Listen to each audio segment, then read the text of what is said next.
This big changeover happened in Kentucky. Yeah. You were familiar with this. You have seen really the I don't know, mudslinging. It was insane, and the amount of money that's been pumped into this.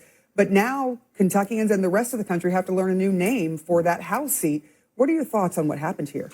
Well, it was the most expensive House primary in U.S. history, and the president made it a priority to get rid of Thomas Massie, and he succeeded because Massie had, frankly, become an opponent of the president inside of the party, and you just can't do that. You know, Massie used to, reliably vote with the Republicans. That number had been falling over time.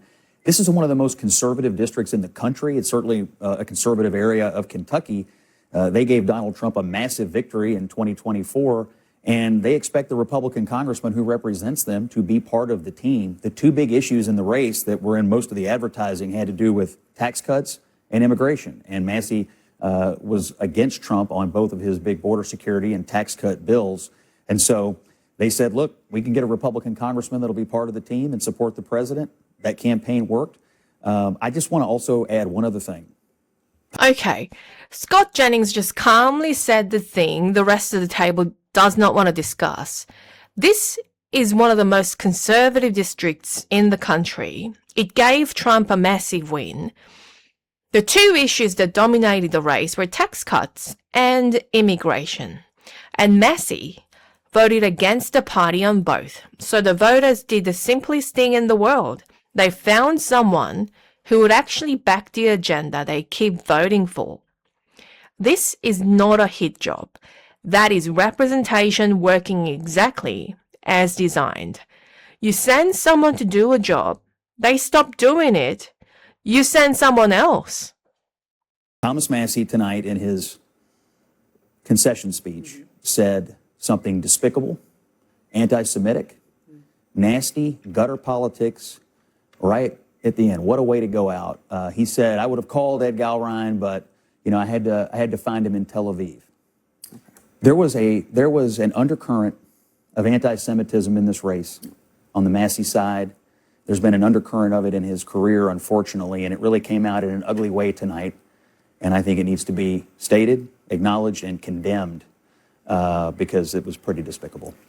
All right, so that's the perspective from the district in which you also vote and live, yeah, and have been watching all this.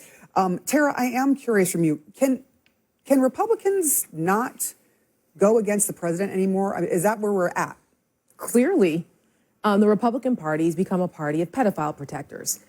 America is watching, okay? I don't agree with Thomas Massie on a lot of things, but, he did the right thing stepping up on the Epstein issue. So she can't be serious. She just said the Republican Party is a party of pedophile protectors on CNN to describe a primary about text votes. Look, I'll say this clearly. I want the Epstein files out, all of them. I've said that the whole time. But also remember, it's the Trump administration that released it. No matter how much of it is redacted, it's not the previous administration that even tried. Now, let's get that straight.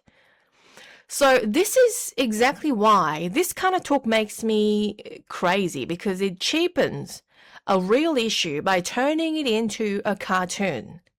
She's taking a guy who lost over his voting record and slapping a martyr's halo on him so she can call half the country, like you, pedophile defenders on national TV. That's not analysis. That is a smear with a studio light. And took the side of the survivors.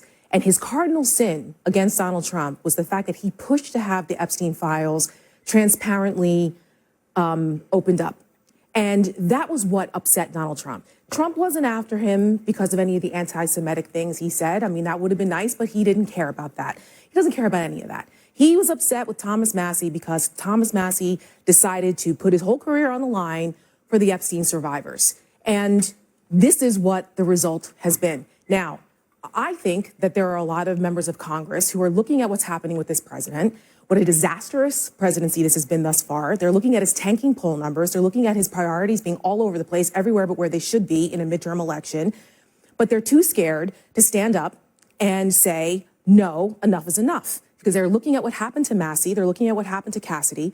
But you know what? Some things are bigger than your elected office. Where the hell is the integrity of these people in the Republican Party to stand up and do what's right, not only for the country, but for their own constituents? So, Massey is another casualty of the retribution tour. But I think people need to understand that the reason why Donald Trump went after him was because he was not subservient to him on the Epstein files. And that is a problem because America will remember who protected predators. Can we just do a little bit of fact checking on the Epstein issue? Did every member of the House Republican Conference, except for one, vote to release the Epstein files, yes or no? Because there was a discharge petition where they had to. The answer is yes. Did Donald Trump sign it into law, yes or no? Because he knew that he was going to lose the discharge petition. So just for the be honest record, about that, the Republicans voted to release it. Donald Trump signed because it. there was a discharge. That's right. It was the Republican Party that released the files. Okay, so quick break. If you want the version of the news where someone actually reads the voting record instead of screaming the scariest possible word, hit like and subscribe. It genuinely helps the channel. Back to the video. They were forced to put it on the floor, Scott. They weren't, come on. If they were open to doing it, then they would not have had to go through a discharge petition. I know you're trying to rearrange. No, I'm not. I'm telling you the facts. But the Mike facts are Johnson the said it was Republicans passed unfortunate when it and happened. Trump signed it. Scott, the White House brought in Lauren Boebert to the Situation Room and put all sorts of pressure on her to not vote for the discharge petition. And now Trump is going against Lauren Boebert. I mean, this Epstein thing is something that he has seen as a litmus test. And so, yeah, I mean, you can argue whatever you want. Every but Republican voted for. Are you saying every Republican will now get primary? Why did they need a discharge petition to do it? You know that they voted for it because there were a few Republicans, including Lauren Boebert, Marjorie Taylor Greene, Massey, who had the cojones, the courage to go against Trump. And they had the courage in the last 2 years. He never cared about this until Trump took office. So no, but listen, let's be very clear about the timing here. People who voted for Donald Trump cared about this. That's right. Part of the MAGA agenda, part of the what happened during the election is that people cared about the Epstein files. You raised a good question about the people who voted for Trump. As a voter in this district, let me stand up for my people. These people voted for Donald Trump. They also voted for Massey on the expectation that he would help Donald Trump enact his agenda. He stopped doing that, and it's pretty simple. They decided to get a congressman who will help him enact that agenda. It's easy to overanalyze this. The bottom line is they love Trump. They love his agenda. Tax cuts, border security, you name it. Massey got off that team, and they wanted to put someone on the team who would help the president. It's pretty simple. So, I do want to ask you something. Yeah. With these two people, Cassidy and now Massey, could Donald Trump be facing a problem when they come back, because they're not going to be out of their office right away?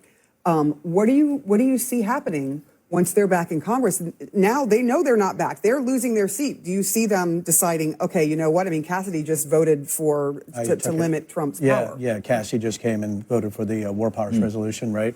So now he's free to do that. And from somebody who actually was part of the retribution tour, one of the first in 2019, right, in 2021. So they keep saying this word, retribution tour. Here's a translation for you. A political party expected its members to vote with the party, and the ones who had not got primaried. That's just how it is. That's how every single party on earth operates. You think the Democrats let their members vote against their biggest bills with no consequences? Ask the Democrats who get primaried from the left every single cycle. The only reason this gets the spooky music treatment is because it's happening to the side CNN dislikes. I can tell you right now that Trump does own the party. I used to make fun of it, saying, you know, this is a Mississippi Leghound party. Everybody's trying their best, right, to cozy up to Trump as quickly as possible. And I was pretty sure, right, that wasn't going to keep happening, but it does. I was looking at Lindsey Graham, and I don't know if there's anybody who could be more sort of subservient to what's happening right now. But the thing is, regardless, if that's what they're doing, right, everybody trying to get favor Trump, that's exactly what it is. Also with Ed Gallrein, we were talking about Massey, 14 years. I served with Massey, and Massey had some bizarre behaviors. Okay, so let's just be honest. And he had some belief systems like the Fedsurrection, right? Some of the things like that are absolutely insane. But Ed Gallrein really didn't run much of a campaign. It was more of what the Republicans would call a Biden campaign, where he's stuck in the basement, right? This was just $32 million of pure, absolute bully ball, right, that Trump and AIPAC and those guys actually did to go after this guy. But I think this is actually a bad thing. Okay, so they'll point at the $32 million like it proves something dirty. I sort of agreed was expensive, but expensive is not the same as illegitimate. All that money does is run ads, and it doesn't pull the lever. At the end of the night, real Republican voters in a real Republican district walked in and picked a guy who would vote with them. Money may have got their attention, but their own values close the deal. For the Republican Party, because right now with the polling and what you're seeing with Trump right now, I think we're beyond political analysis. I think we're now into a diagnosis of tertiary failure with the Republican Party based on polling and what's happening right now. Lydia, the party at the primaries, of course, are not the general. Are you worried that this could backfire? Because if you look at Trump's polling numbers, they don't look good. And each of these people were backed by Trump, although the party has consistently put in those people who he has put up against the incumbents. Yeah, look, I mean, the fact that somebody like Massey lost so overwhelmingly would suggest that Republicans are still very aligned with Trump's agenda. The reason that Cornyn is in this position, the reason Massey was in this position, is they weren't really aligned with the MAGA agenda. And so to your point earlier, too, of, is Trump going to face headwinds with his agenda now that people don't want to vote against him? The reason that Massey and Cornyn are in a tough spot in the first place is because they weren't voting with Trump's agenda. And that's what Republican voters want to be seeing. I think this young lady is spot on. So here's the bottom line for you. I don't even care for Massey. I actually think he's a good guy. I think he has principles and he's stuck to them. But you'd also expect to pay the price for it because the principles do not exempt you from the voters. So another principle that's really important is if you ran as a Republican in a deep red district, then you decide to vote against the Republican agenda over and over and be outspoken about it, then you'd expect the constituents will say no thanks eventually. So CNN wants you to see a conspiracy and, Trump being a dictator and whatever. But what actually happened is a lot less exciting and a lot less sensational. It's actually healthy. The voters were paying attention and they said, no, that's the system working. It's not failing. Trump 99% of the time.